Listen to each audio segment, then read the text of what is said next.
Oh my gosh, I've just arrived at the Hotel Munchen Palace. It's one of the top family-owned luxury boutique hotels in the Bavarian capital. It has beautiful chic suites, a lovely restaurant, and a cute little sauna and beautiful view, if I don't say so myself. Let's take a tour of this gem in the heart of Munich. The Hotel Munchen Palace is a 5-star boutique hotel located in the Bogenhausen district of Munich. It is known for its elegant, classically inspired design, excellent service, and convenient location near the English Garden.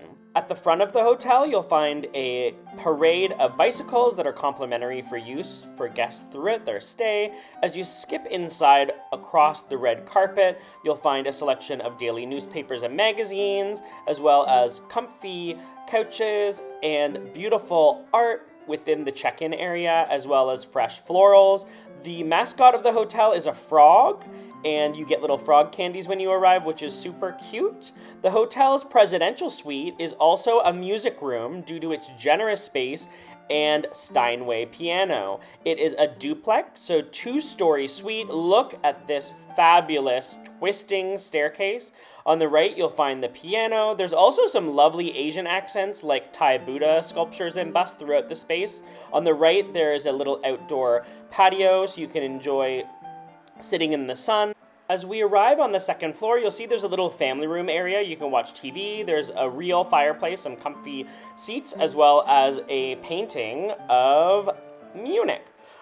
Push back the door and you'll see an oversized master bedroom, really comfy bed, and a fabulous walk-in closet with lots of shelving and hooks. So this is a great place to stay for a multi-day trip to Munich, so you can unpack all of your fashionable outfits.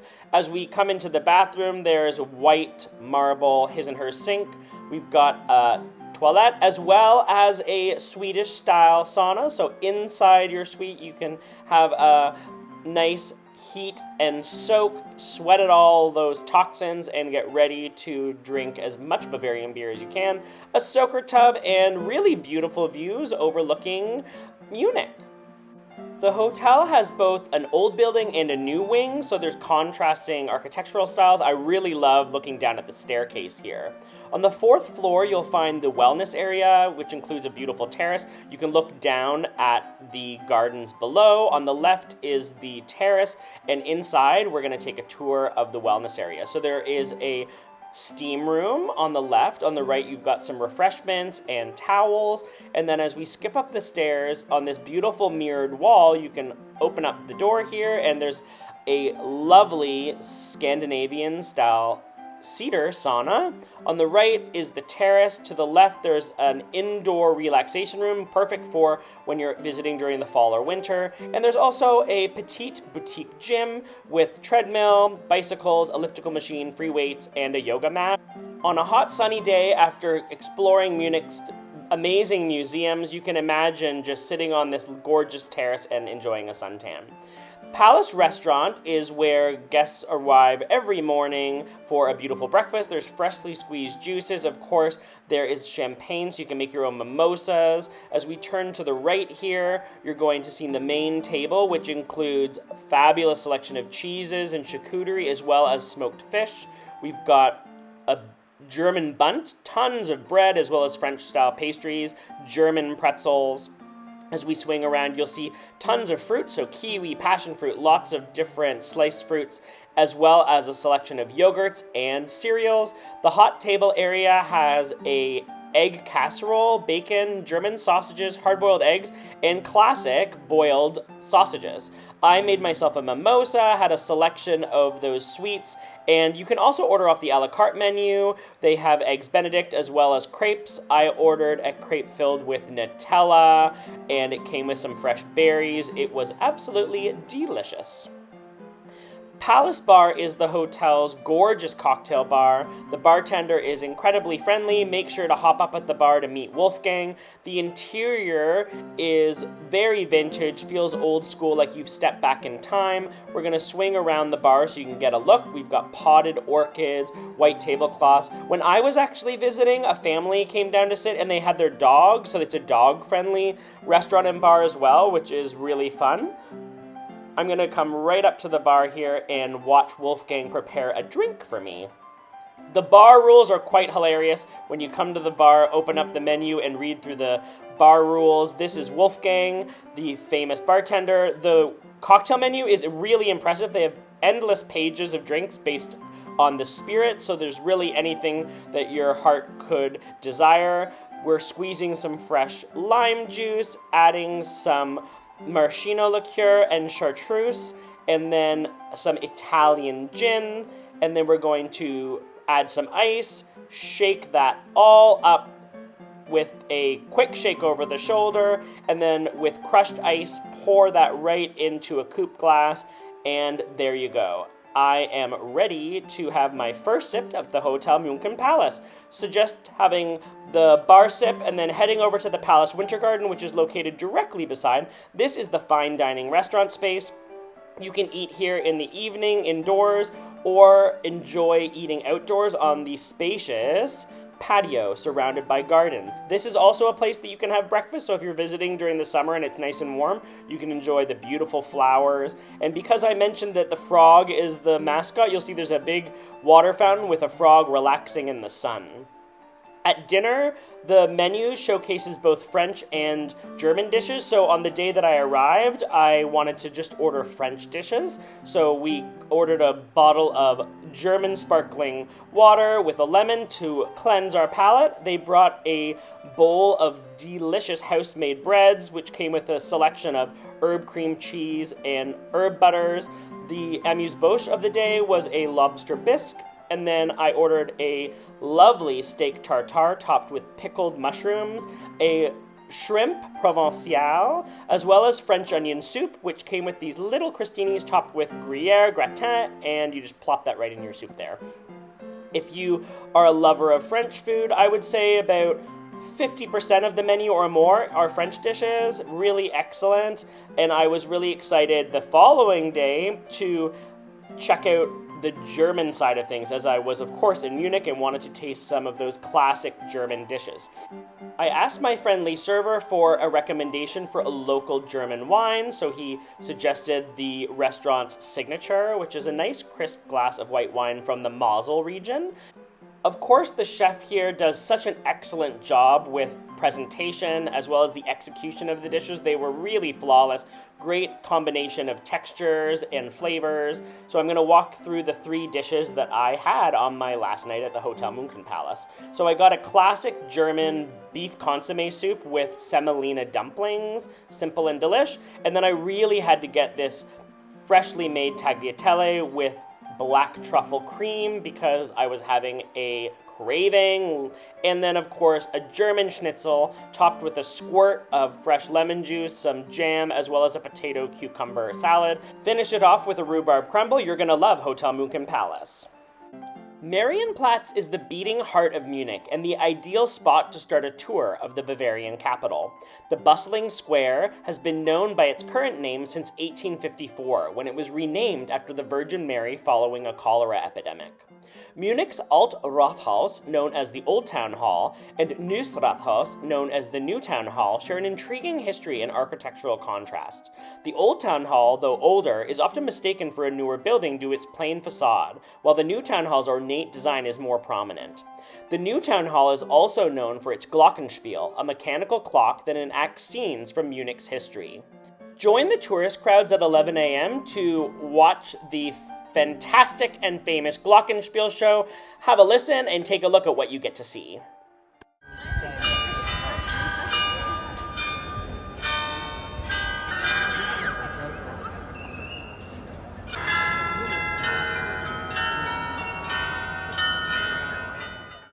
After enjoying the Glockenspiel show, your next stop should be St. Peter's Church.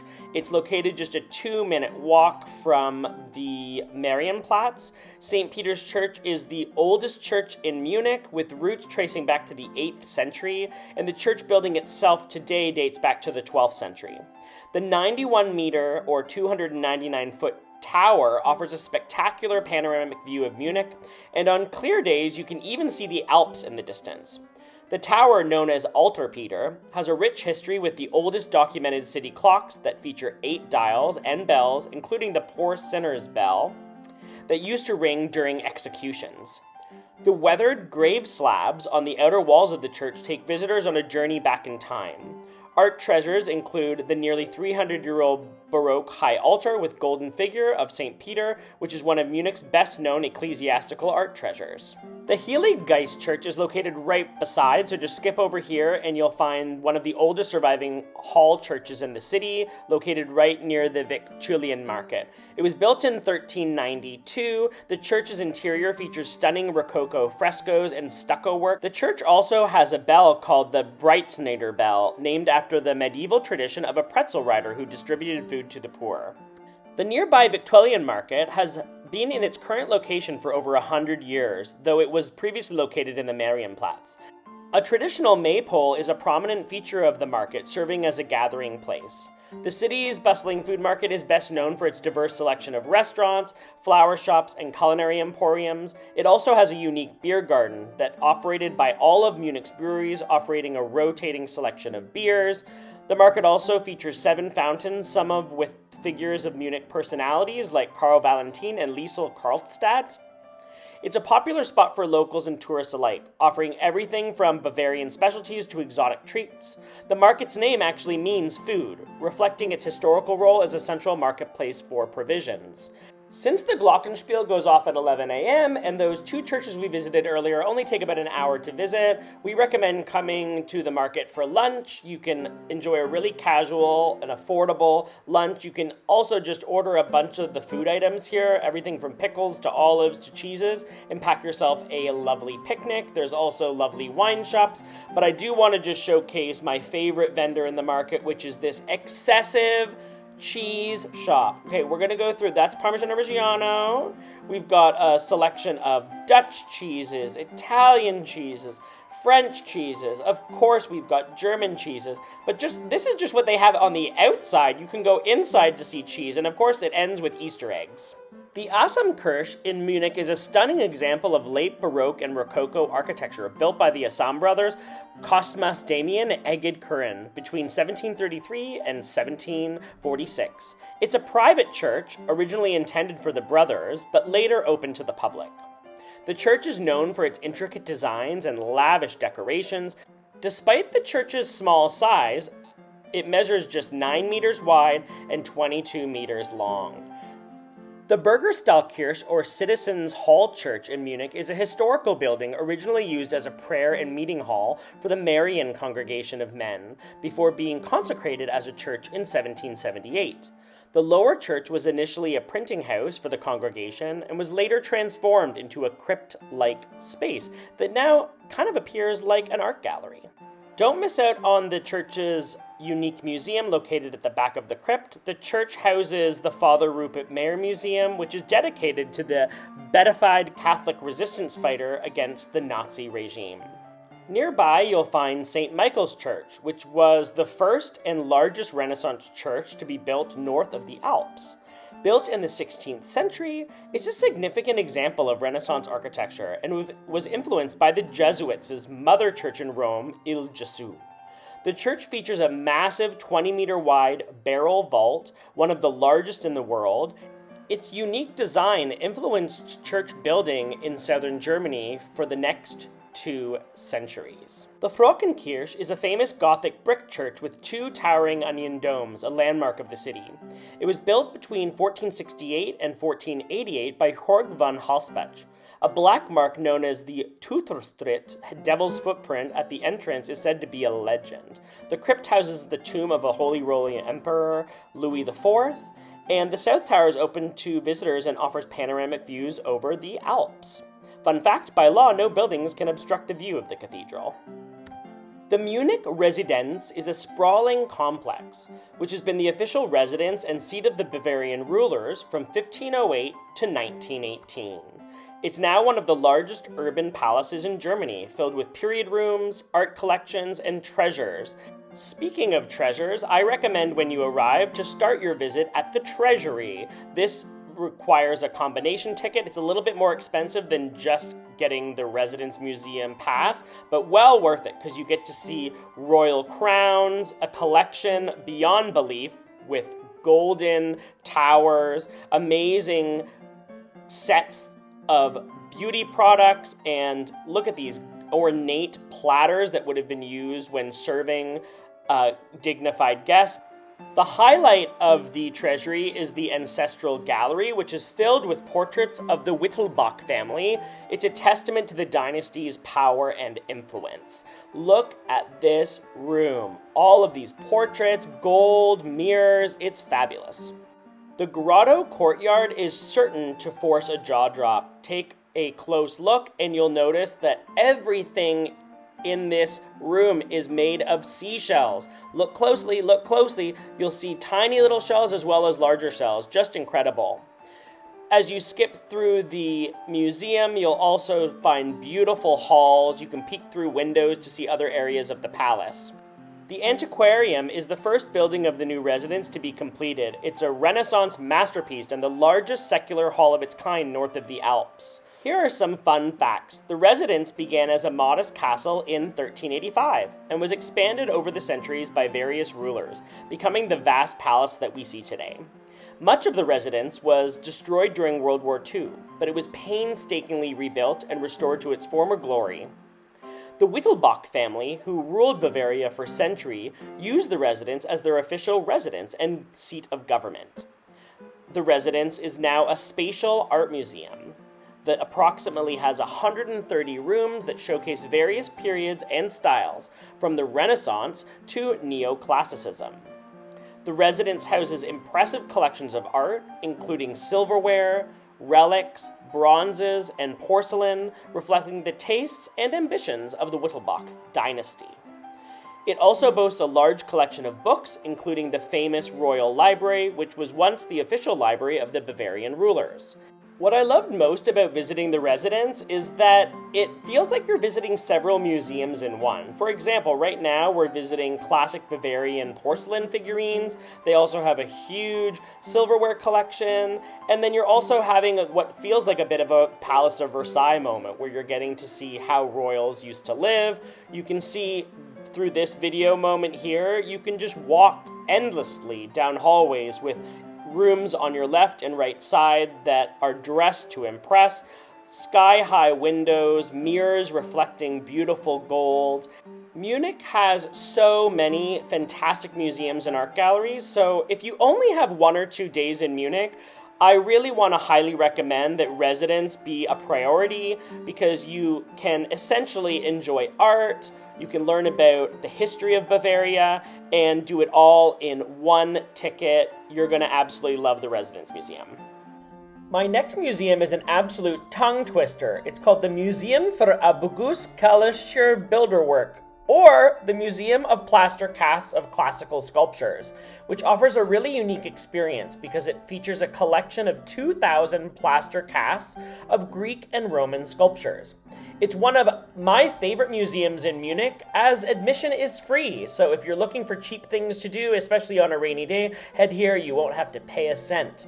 The museum, which had an eventful history, including being destroyed and rebuilt, is now part of the House of Cultural Institutes. Its main attraction is a scale model of the Parthenon in Athens. The museum features meticulously crafted plaster casts of famous sculptures like the Venus de Milo and the Nike of Samothrace, not the original marble or bronze versions. The collection spans the period from 700 BC to 500 AD, showcasing the evolution of Greek and Roman sculptures. The main collection spans 2 rooms on the main floor, but skip up the stairs to enjoy pretty views overlooking all of these plaster cast sculptures. Take a stroll up the street and you'll find the State Museum of Egyptian Art, which is a unique museum in Munich dedicated entirely to ancient Egyptian art, offering a fascinating journey through 5,000 years of history. It's not just the impressive collection, but also the museum's architecture, designed by Peter and Gottfried Bohm, which evokes the atmosphere of ancient Egyptian tombs and temples. The museum exhibition space is completely underground, mimicking the experience of entering an Egyptian temple or tomb. The architecture is inspired by ancient Egyptian sacral buildings, with a wide stairway leading underground and large cathedral-like rooms. The museum is also known for its emphasis on circular sculpture and its barrier-free accessibility. The museum places a particular focus on sculpture, particularly the dialogue between portraiture and idealization. If you're an Egyptology fan like me who's taken a Nile cruise from Luxor to Aswan, you are going to love the Egyptian Museum in Munich. All of the sarcophagi are going to be smiling back at you. A short walk up the street and you'll find the Glyptothek, which is Munich's oldest public museum, which is specifically dedicated to ancient Greek and Roman sculpture. It was built in the early 19th century by King Ludwig I and completed in 1830. The building's neoclassical style was designed by Leo von Klenz, featuring an Ionic temple front and houses a collection of sculptures, mosaics, and reliefs from the Archaic to late Roman periods. The Glyptothek holds a collection of high-quality Greek and Roman marble sculptures, including the Barberini Faun, the Drunken Old Woman, and gable figures from the Temple of Aphaia. If you've been to Greece or have a penchant for ancient Roman history, this museum is for you. It takes about 45 minutes to an hour to visit, so it's not overly daunting. They have a beautiful cafe and terrace in the inner courtyard, so grab a coffee, a slice of German cake, and enjoy stepping back in time. The Alte Pinakothek is one of the oldest art museums in Europe, with a collection tracing art history from the Middle Ages to the 18th century. Founded by Bavarian King Ludwig I in 1836, the museum was a groundbreaking design, influencing museum architecture across Europe. It's home to iconic artworks like Leonardo da Vinci's Madonna of the Coronation and masterpieces by Rembrandt, Dürer, and Rubens. The museum's collection originated from the private art collections of the Wittelsbach family and grew significantly through the secularization of the 19th century and acquisitions by Ludwig I of Bavaria. The museum has been experimenting with new ways to present its collection, including thematic groupings and dialogue constellations that invite visitors to rediscover familiar masterpieces. We recommend visiting the best art gallery in all of Munich on Sunday if you can, as entrance is just €1 per person. You can also sign up and pay for a private tour in whatever language best suits you if you're looking to learn more about specific artworks. Once we finish looking at the permanent collection on the main floor, they also had a temporary exhibit that showcased some more modern collections of art, including, look, there's some Van Gogh. And next up, we're going to head just down the street to Pinakothek der Moderne. If Alte Pinakothek is Munich's must-see fine arts museum showcasing European masters, this complex, just up the street, houses 4 distinct museums under one roof, showcasing modern art, design, architecture, and graphic arts. This unique 4-in-1 concept allows visitors to explore all of these fields with just one single ticket. The museum's building was designed by architect Stephen Brothels and is characterized by its large windows, long columns, and domed rotunda. The museum's collection spans from the early 20th century to the present, including works by renowned artists like Picasso and Warhol. We really enjoyed visiting this modern art museum. We visited on Sunday when tickets are just €1. So if you're visiting Munich on a weekend, try to plan all of your museum visits on a Sunday. You'll get a great workout and can save lots of money by visiting on Sunday. This area of the museum had a great collection of furniture. We also saw some kitchen design and comparing some old vintage egg beaters. This was my favorite section of the museum, which featured a lot of avant-garde sculptural works. This is one of the 7 dwarves with his face blown off. Here we have a whole bunch of fuzzy, multicolored polar bears dancing around the gallery. Now this 7 dwarf situation has giant phalluses. Even his hand is a large, uncircumcised penis. Can't stop looking at that. Now we look down through the rotunda, you see lots of really comfortable couches. Here is a bust of a Queen of Egypt. We've also got a dolly, some really fascinating chairs and glasswork that look like shrooms. The artists come from all over the world. This particular sculpture looks like an astronaut. This is a Care Bear that loves you, as well as a E.T. piece. These split heads were quite interesting. Here is a famous Picasso. Then we've got some more sculptural works that are nicely juxtaposed with artwork. This is a room full of knots. If you ever thought you hadn't seen enough knots in one room, let me tell you, we saw all the knots you could ever want to see for the rest of your life in one room. We've got some more cubism. There's rooms with multimedia, so these are cushion areas where you can watch some television. We've got some nudist work, as well as some additional colorful triptych panels, and some really interesting pieces that feature stuffed animals. And before you leave, make sure to check out the spaceship. Now we're going to head to Englischer Garten. It is the largest green space in Munich. In the summer, people even bathe nude here.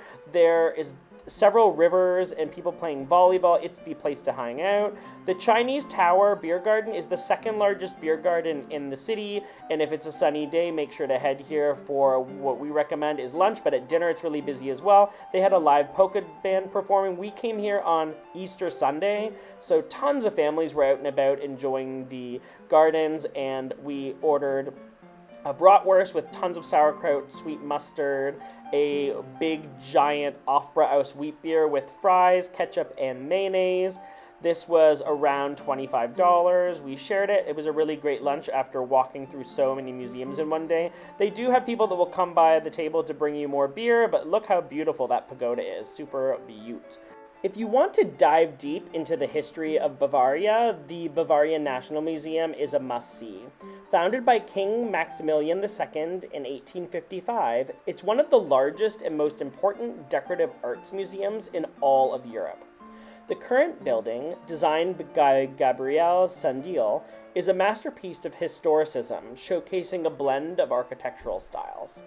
It houses a vast array of art and cultural artifacts, including sculptures, paintings, furniture, weapons, and a world-renowned collection of nativity scenes.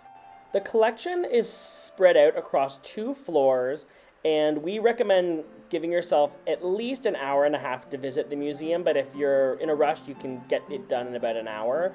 This area was our favorite, filled with huge sculptural works, lots of really fascinating woodwork as well.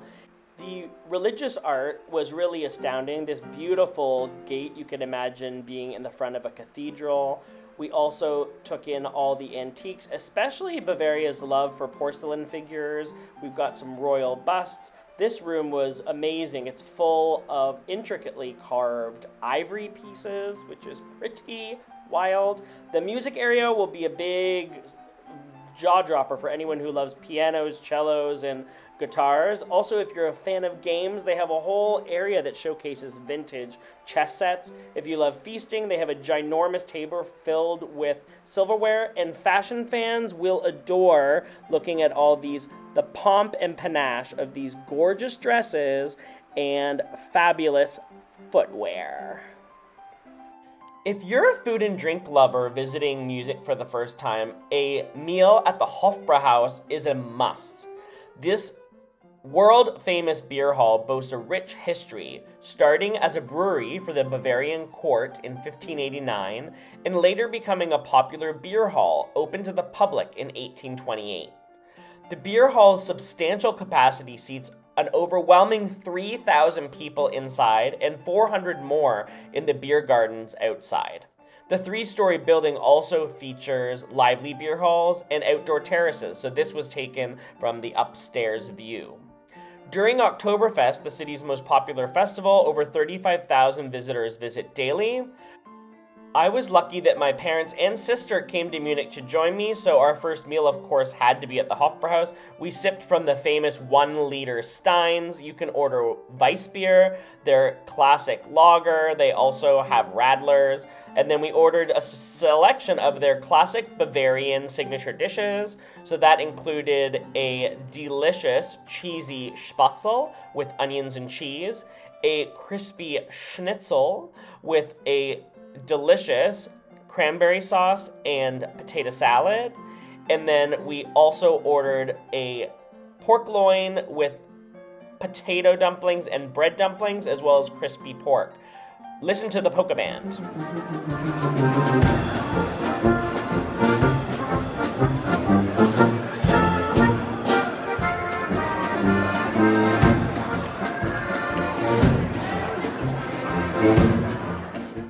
If you are a car lover visiting Germany, a trip to BMW Welt, which means BMW World, is a unique experience for automotive fans visiting Munich, and most importantly, it's free. Famous for its futuristic design, the multi-level showroom is a delivery hub for newly launched BMW vehicles, offering guided tours, exhibitions, and a chance to witness the company's production process. While primarily a BMW experience center, BMW Welt also features Rolls-Royce and mini exhibitions. The second floor also features motorcycles. Walk over a little bridge and you'll find the BMW Museum. This is a ticketed experience. When I went, it was absolutely packed. I waited in line for an hour to get in, so highly recommend booking a ticket online before you arrive. BMW's Car Museum showcases the history and evolution of the BMW brand, featuring over 125 vehicles and engines. The museum also includes exhibits on design, engines, and motorsport, and is designed by the same architect who designed the administration tower for the 1972 Summer Olympics. The museum has displayed at least one of the 17 art cars from the collection, designed by artists like Andy Warhol and Jeff Koons.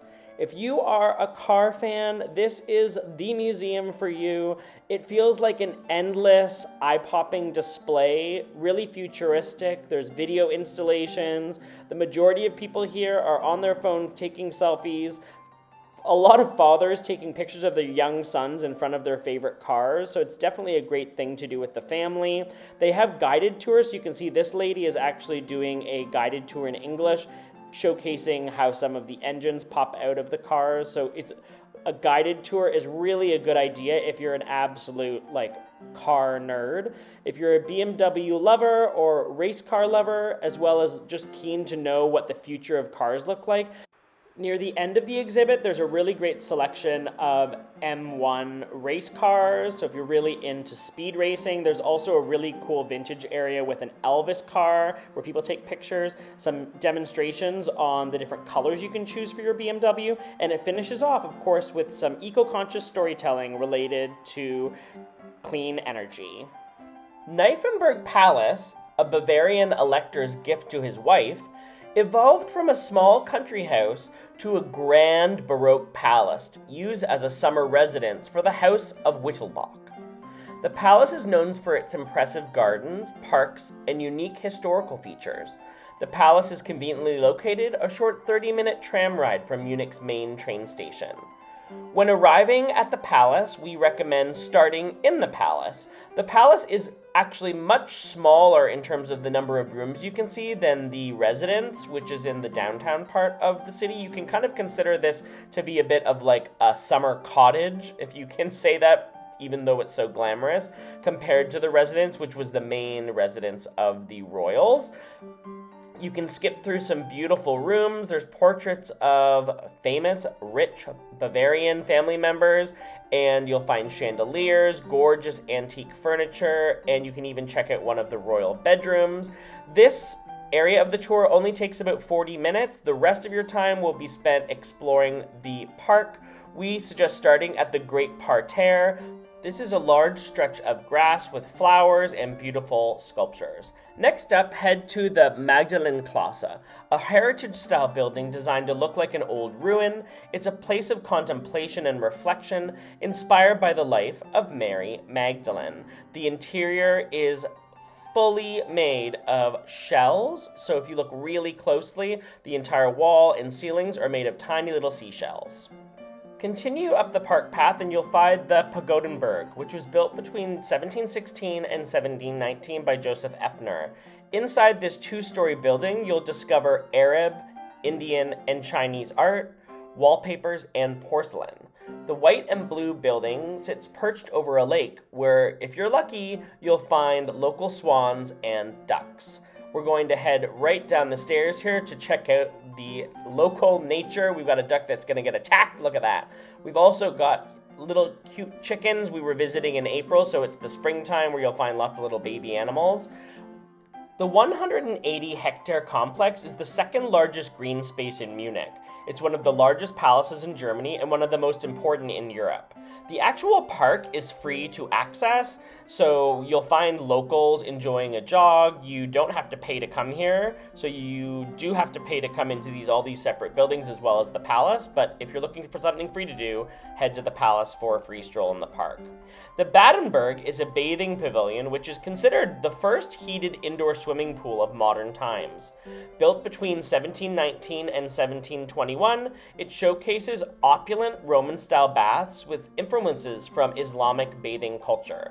There are even these gilded, golden pieces of sculptural work on the Asian-inspired wallpaper to hint at the baths. Right now, we've just skipped through a few of the main rooms at the center of the building, but now we're going to actually show you what the baths look like. Can you imagine having a public bath here with all these fancy, rich royals?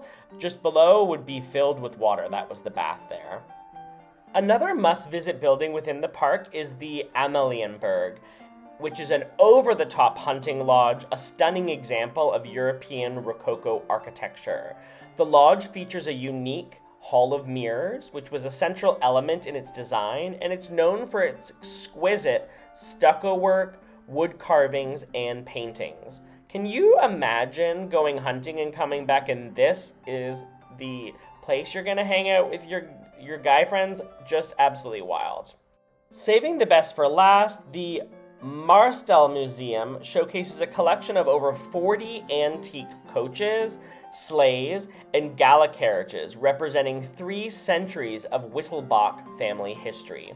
The museum is located in the prestigious Old Royal Riding Stables at the palace, and it's a museum that highlights include the coronation coach of Emperor Karl VII and various sleighs and carriages used by King Ludwig II.